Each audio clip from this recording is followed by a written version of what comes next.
It takes absolutely no energy or effort to line people up and say, Keisha, you were right. You have the right to feel this way. You have the right to be to be angry or to be revengeful or vindictive. You have those rights because of what happened to you. And I teach in my clinic, there's a difference between being right and being well. Mm-hmm. Jesus asked us, did we want to be well? Not do we want to be right? So being well takes a different kind of journey.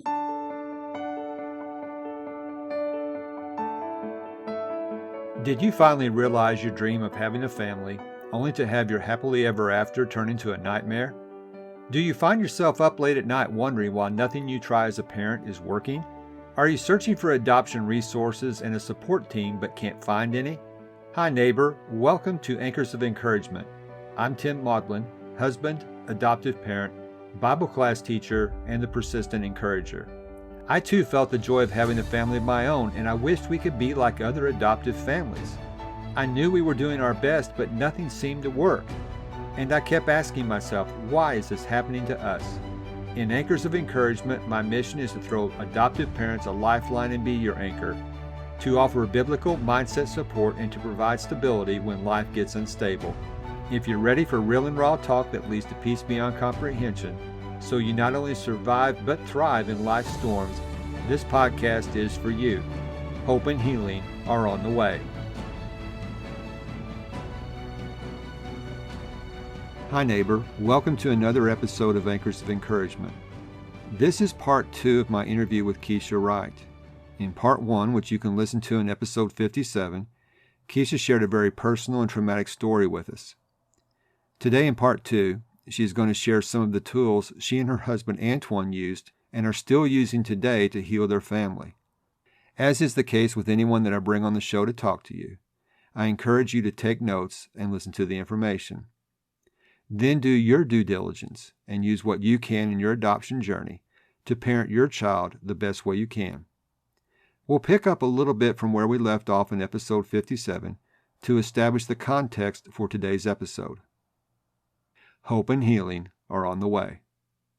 Just so all the listeners know, you and Antoine made it through this and you are together today. Yes, we Which, are. awesome. Almost 20 years in June. Mm-hmm. And so, yeah, we are still together. Mm-hmm. We are still on this healing journey. And when I say that, meaning we don't live in this pain of, a prostitute coming to our house, but there's so many tools that we've learned along this journey that we keep on the forefront of our mind. And the reason why is because we never want to go back. Mm-hmm. We know that God has delivered us from something. And so because he has, we want to keep that as a something that we exercise and tools that we use in our daily life. And we teach that to individuals as well as couples. Absolutely. Mm-hmm. One of my passages that's coming to my head right now is when the Apostle Paul says we can't be ignorant of Satan's devices. Correct. Because he has all kinds of ways he's going to come after us. And one of them you've talked about is not acknowledging past experiences that have caused you pain. Correct. So it sounds like that you had to go back beyond that Sunday night. Correct. And address those issues or whatever those issues were. And you don't need to expound on that with details, but you had issues you had to resolve before you could even get to Sunday night and then go forward. Correct. Absolutely. We both did. And when you are, I use air quotes because I teach the polar opposite. When you are the victim, okay, so when you're the victim of something, someone wronging you, it's so easy to point the finger and say, absolutely, this has absolutely nothing to do with me. Antoine was responsible for his choices. I teach the power of choice. Antoine was responsible for his choices. But until Keisha, I say this all the time, 98% could have been Antoine's fault, but 2% was mine. And until I was willing to look at the 2% and take 100% ownership of the 2%, Keisha was never going to get well. Mm-hmm.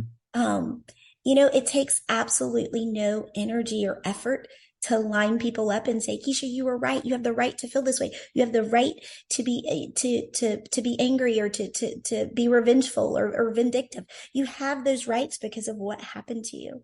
And I teach in my clinic, there's a difference between being right and being well. Mm-hmm. Jesus asked us, did we want to be well? Not do we want to be right? Mm-hmm.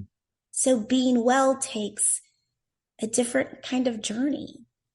I was right in the way I was feeling, but being right was not going to allow me to taste and feel wellness. I gather it didn't take you 3 to 5 years to get well. It didn't. It didn't take 3 to 5 years. In fact, on the anniversary of now, the prostitute told me her name was Coco. Okay, so on the 1 year anniversary of Coco coming by the house, my friend and I launched our first weekend of teaching people how I got better. Mm-hmm. I look back on that weekend and it was just me and five other ladies. I had no clue it was going to erupt until what I have now. I didn't know that, but I was willing to tell the dirtiest part of my story. And I was willing to expose other hurt and pain in my life and walk through that. But it took some time to start exercising these tools and Mm-hmm. making it my normal. And so it doesn't take 3 to 5 years. It really doesn't. I tell people when they come into the clinic, I can teach everything I know in 4 days and I can teach you how to use it, but you have to choose to repeat it over and over until it becomes your normal. One of the things I've been taking notes like crazy here, and I hope the audience is doing the same thing. One of the Right. things that really stood out to me is when you said you can't parent out of poverty. And in on this podcast, one of the things that we talk about is adoption trauma. And adoption trauma has different levels of different degrees of severity. Some, and like in my case, it was pretty bad. But in other families, there's still going to be what has been described as a hole in the heart. There's still a hole, regardless of whether you have it all together or don't feel as much of the loneliness. There's still that hole in the heart. With adoptive parents, then, who are trying to help their children navigate that hole and help them to find how to heal it, what would be something, as you're thinking about what you did to heal yourself, what would be one thing you could share with our audience that, even though hopefully they don't have to go through the experience you did, but they still went through something difficult, and how do they start to resolve some of those issues for themselves and heal themselves so they can help heal their children? Does that make sense? Yes, I think so. One thing I want to tell your audience is pain is inherited. You can't bury it. You can't bury pain. You only can pass it on.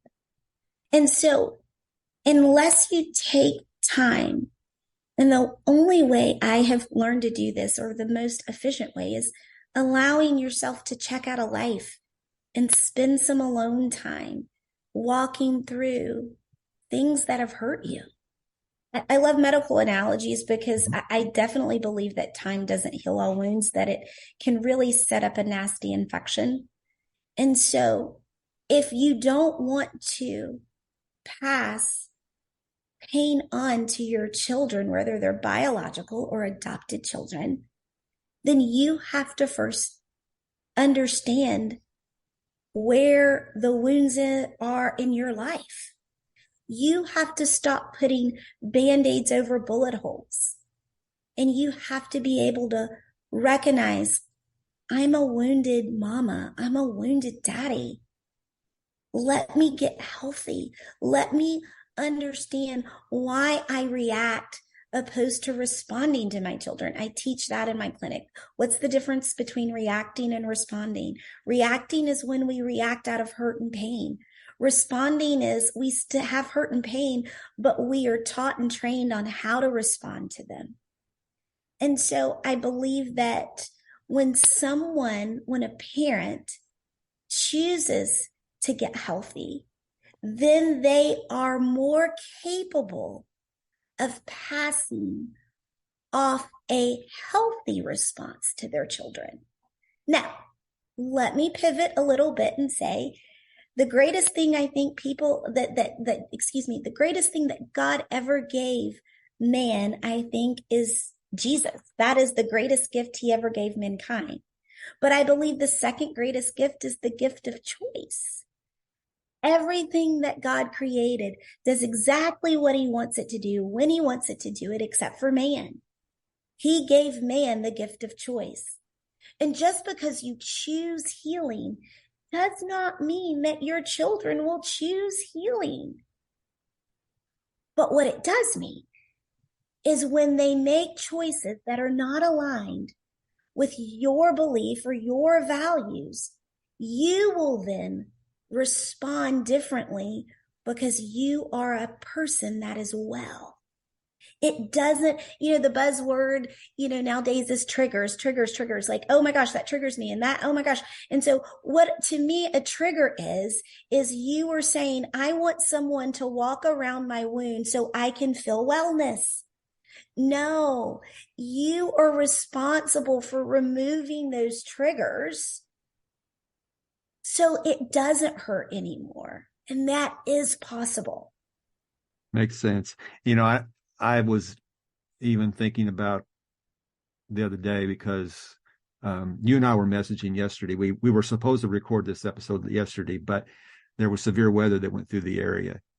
The day before that was the anniversary of the tornado that hit my hometown. Mm-hmm. When that date starts to approach, I start to remember those feelings. Yes. Now, what I've chosen to do, I'm several years removed from that date, but what I've chosen to do is to sit with those feelings. And I was scared. I thought I'd kill my boys, but I choose to remember that day, remember those feelings. But then I remember the things that happened afterwards, all the amazing things that happened as our community came together and helped neighbors. Mm-hmm. And so it sounds like you first have to be willing to sit with those feelings and understand yourself, where you were coming from, and then you start to replace it with something positive. Is that what you had to do? Yeah, we kind of call it a fire drill. Sometimes there isn't a positive replacement. Okay. There's just not. Okay. It's great when we can replace it with something that's positive. In the Mm-hmm. clinic, I teach something called the fire drill. And so, how do you teach yourself to respond to what's happening to you instead of reacting to what's happening to you, right? So, what happens if there's not a positive response? Then what do we do, right? Mm-hmm. That is oftentimes where I feel like we have to go into God's word and we have to replace those things. Maybe something that's not current. It might be a future promise that he has promised us that we have to hang on to until he chooses to birth that promise to us. And so oftentimes people that I work with aren't capable, or there is not. It's great and it's easy when it is a positive response. Mm-hmm. But when you're able to replace that. But if you're not, now what do you do? Well, see, there's promises that God has made us as he has chosen to adopt us into his family. And it is our birthright. And we have to go back and we have to find those promises. And we have to choose to implant those into where we are. That's really good. One of my favorite Bible characters is Job. I love it. The thing that I get from the description in the book of James is that we don't know that he was ever told why this happened to him. No. But we learn from the book of James that we're to understand God is merciful. And we see that he had a really good ending after the trials he went through. But as to whether he understood it or not, what happened, I don't know. And sometimes when we go through things, personally speaking, I don't necessarily understand why it happened. And, not that I would wish certain things on people, but I'm starting to get to the mindset that there are treasures in the trial if you're willing to look for them. Yes. And I'm hearing some of the treasures for you. I mean, how you're helping people navigate these challenges, and that's one of the reasons for this podcast. The trials that we went through, they were difficult, but I'm hoping other adoptive parents can understand you aren't alone.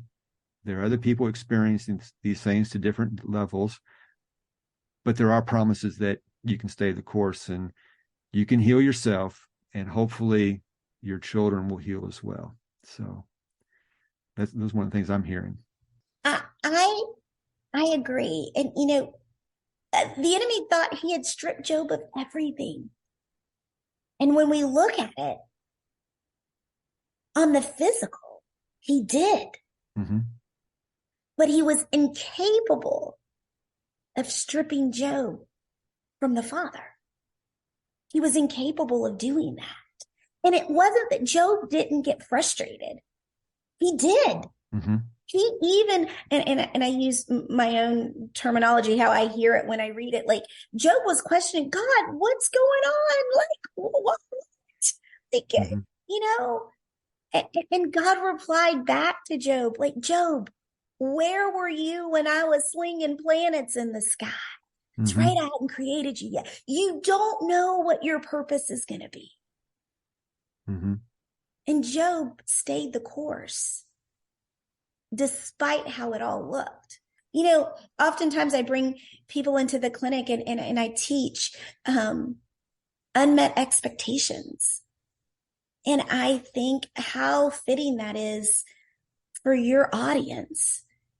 Sometimes we go through this trial and then we receive this blessing and we have all these expectations of what we want our family to be like, especially after we've gone through this season. Mm-hmm. And oftentimes we don't know what we're really doing is we are giving those children a job description to fill this hurt in our heart, this hole in our heart. Mm-hmm. And when those things don't manifest, now we have unmet expectations. And I teach in the clinic that expectations put the other person in prison, i.e., your children, Mm-hmm. but unmet expectations not only put your children in prison, but it also imprisons ourselves. We can't see good coming to us because we have expectations. But there's a reason why we have expectations. And oftentimes it's birthed out of unresolved hurt and pain in our life that we haven't really addressed. And so now we need someone else, a mini me, to fill that hole. Mm-hmm. You've said a lot there. And I know in our own journey, we had a lot of hurt prior to the adoption. You do have expectations. Finally everything's going to be fine because we've got that bundle of joy.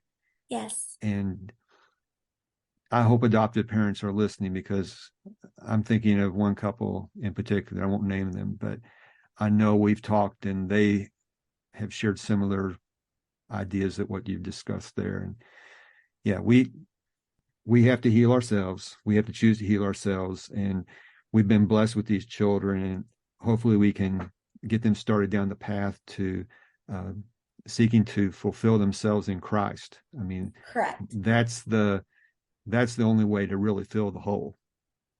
Yes. And so it's really good. I want to thank you for joining us today. Can I ask you if you could just leave one tidbit? I like to call these daily doables. If you just leave one tidbit of all the things you said, I really hope people are taking notes, but they can listen to this over and over. But just one thing you would like to share with them is a daily doable that they could begin to start the healing process. Well, I think the one that comes to my mind the most is you can't bury the pain. You're not responsible for what happened to you, but you are responsible for the way you respond to the things that are happening to you. And until you take some time and start jotting down, no matter how insignificant you think it is, start jotting down things that hurt you. And as you jot those things down, start linking them to the things that are in your present day. And then ask God to show you.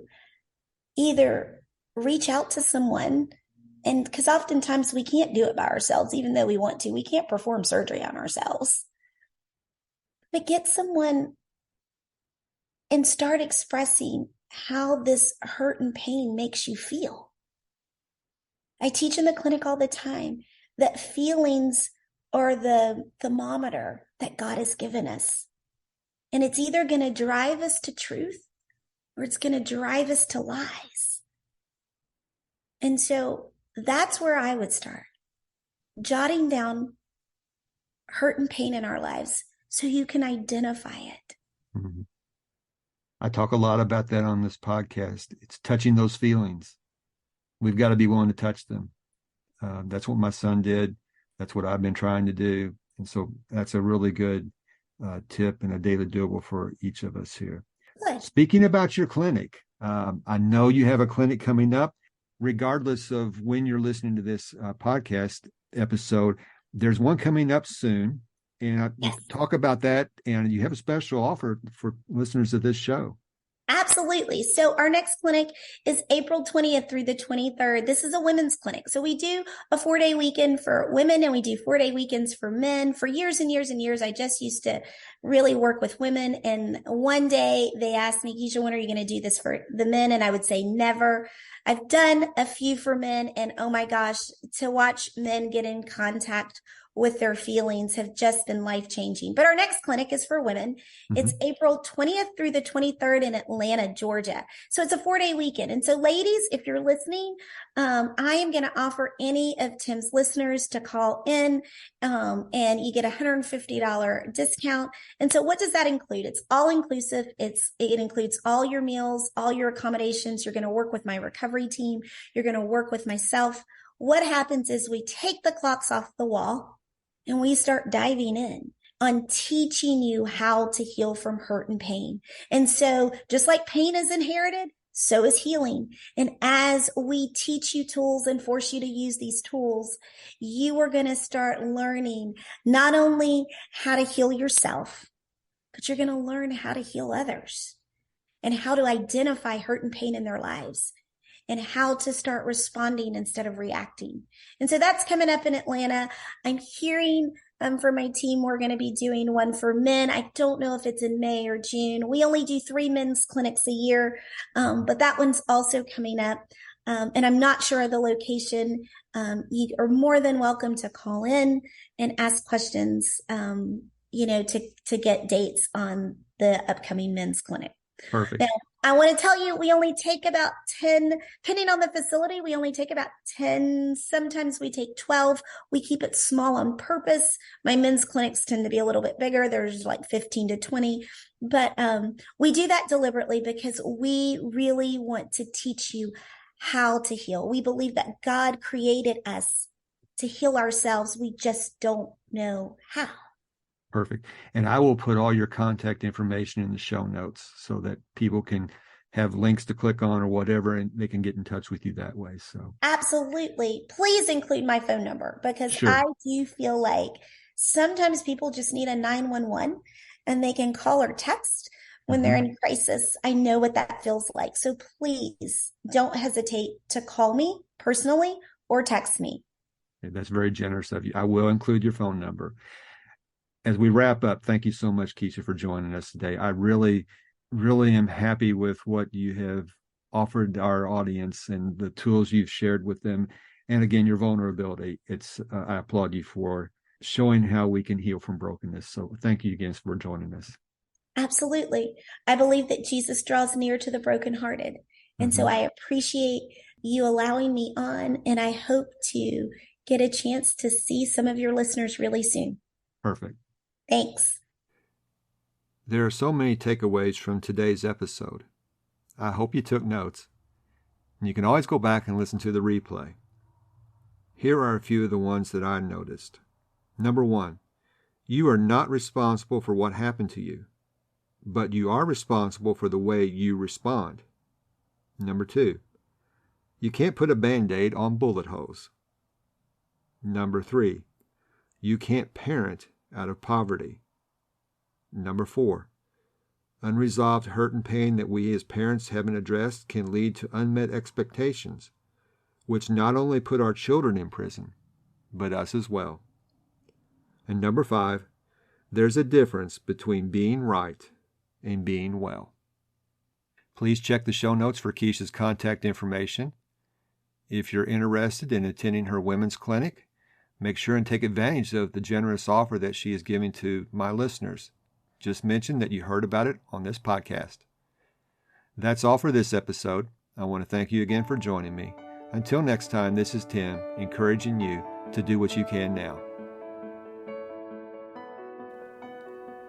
If this podcast has given you the courage and confidence to face storms in your life, the number one way you can thank me is to leave a written review on Apple Podcasts. Tell a friend about the show. Take a screenshot of this episode and share it in your Instagram stories and tag me at Tim Maudlin. You can also connect with me in my Facebook group, Anchors of Encouragement. So until next time, this is Tim encouraging you to do what you can now.